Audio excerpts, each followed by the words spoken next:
talked about it as a way to snack, but snack in a healthy way, where you might mix some of these things to take a handful and run off to work or put in a baggie and bring to work.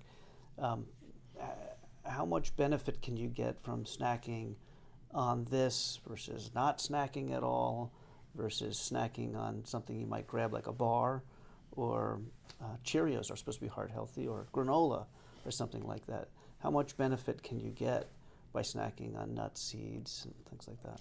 So I could illustrate the potential from a clinical trial that I did about 5-10 years ago. And it was a study where we recruited people that typically snack. We then asked people to either have 20% of their energy intake from typical UK, US snacks. So we did a lot of work working out what's a typical snack that's consumed in the US and UK. And then we designed a muffin, just because they're the easiest ways to get all sorts of things into people, that basically reflected the nutrient profile of the typical snack that people consume in the US. And so basically it was really like putting all of this stuff together into a muffin. And sounds fantastic. It tasted okay. And we randomly allocated half of our participants for 6 weeks to have 20% of their energy from the typical US snack, from the muffin, and 20% of their energy from almond nuts. We said keep everything else the same, don't change any of your other meals. Remember, these were snackers. So we're just like, stop whatever you're snacking on, half of you go on this, half of you go on this.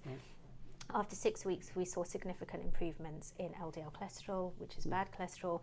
We saw lots of other changes in cardiometabolic health measures. And we also did some dynamic measures of blood vessel function. There's a measure you can look at the lining of the blood vessel called the endothelium, and it's a measure called flow-mediated dilation.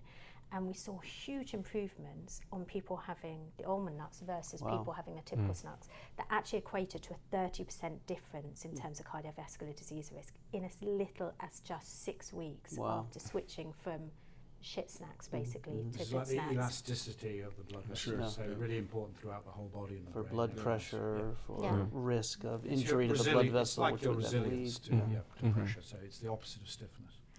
And so to me that just shows the potential how this single simple dietary strategy can improve our health. And at Zoe, Tim and I have also done quite a lot of work looking at snacking habits of people, showing us with other research publications that yes, 20 to 25% of our energy comes from snacks.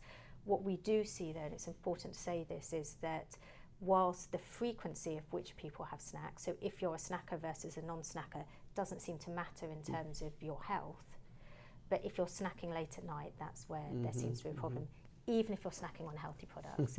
So whilst we say, great, snack on all of this stuff, we see in our data, and you know, this is confirmed by other kind of chrono nutrition studies, if you're snacking after 9 o'clock at night, even if it's nuts, it's really not going to do you any favours.